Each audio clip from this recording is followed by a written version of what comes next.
John Rezor. I'm a broker at Sotheby's International Realty. I specialize in second homes. I'm the developer of Shooting Star in Jackson Hole, Wyoming, and welcome to A Day in My Life.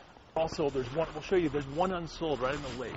The big thing, I think, on second homes is the lifestyle. People are really buying the lifestyle. So they come to Jackson Hole, they really have to learn what makes Jackson Hole different. Why is it great? You may go skiing with them, you may play golf, you may do tennis, you may take them hiking, or you may just tell them where to fish. But they have to learn the market. They have to know that Jackson Hole is the place they want to be.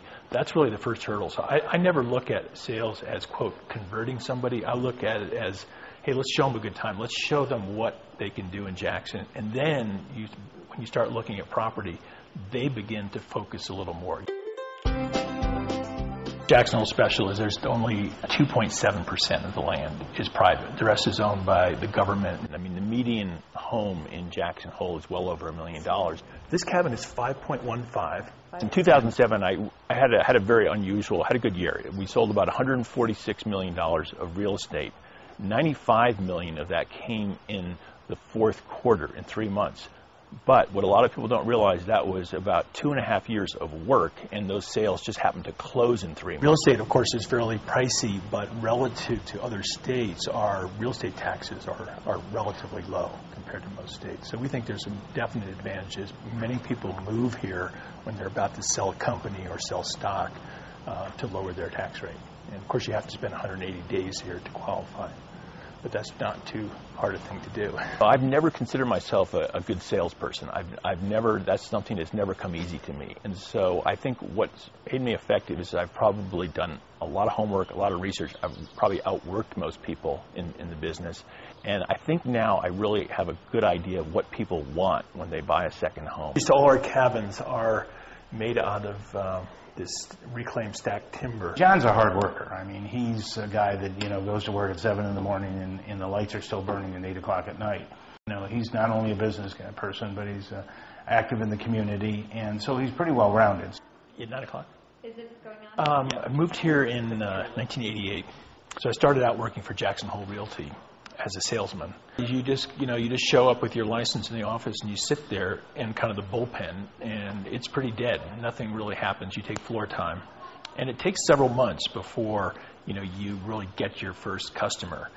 And my first customer, as it often happens, was my first cousin's husband. Was from Chicago, and he was looking for a second home. And the reason why I was successful is I found something for him that was not on the market, wasn't formally listed. I found a beautiful 5-acre parcel on Lake Creek with great views of the Grand Teton, which he bought for $1.1 million.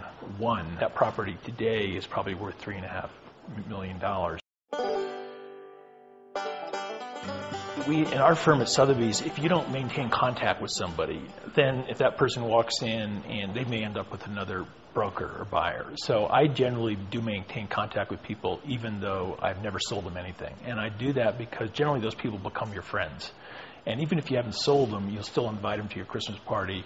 They'll get a Christmas card, and you have some contact with them. So, there's a lot of entertaining, a lot of things to go to, and it really is. A lot of people say to me after they buy, well, now I'd like to meet some people from Jackson. We try to have events. Don't invite just real estate prospects. We'll invite local politicians. We'll invite the governor. We'll invite, people that are well known that happen to live in Jackson Hole. And there's not any sales material around, but I don't want it to feel like a sales event, because it's not one.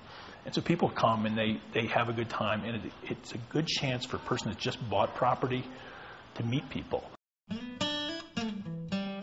So we did a real estate project that I guess we had $40 million in sales out of the box, and we probably spent $4,000 on advertising and marketing. That in the early stages of the project, it was better again to almost do the non-marketing approach. We developed a list of buyers that might have been 100 people. We developed an order.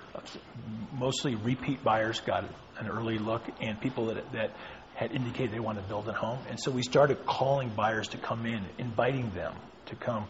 So we weren't selling to them, we were inviting them to come in and learn about the project. We generally don't buy national ads. The advertising is not what sells the product. It's creating a feeling of exclusivity, having a reputation of quality product that people want to get in, and they hear about it from their brokers rather than an ad. We're just starting a property management business because we've been selling these 18 cabins, and they're beautiful cabins. They're a great location, and the buyers are asking me, would I manage their home when they're not there? And I said, we've never been in this business, but I'm getting so many demands to do it that we are going to start it up. We're going to get some experienced people that are very good at property management and bring them on our team and be able to offer that as a service. Most of the buyers here, though, are long-term and have families and want to use this as a second home. But resale market in Jackson has been traditionally very, very strong. But we are in a market where it's going to be a little more challenging to do. So we're telling people, you should really think about owning this house for at least 2 years. If they buy something, great, it's a bonus. But I don't get too worked up if they don't buy anything. That's just the nature of the business. And you have ups and downs, and you really do have to be fiscally fairly prudent in how you spend money when you earn it, because you have to realize the next year you could be making 10% of what you made the previous year. So you keep cultivating, you keep working, but you can't force somebody to buy something. So you just have to be patient. You have to be very, very, very patient and do your homework, and good things generally will happen.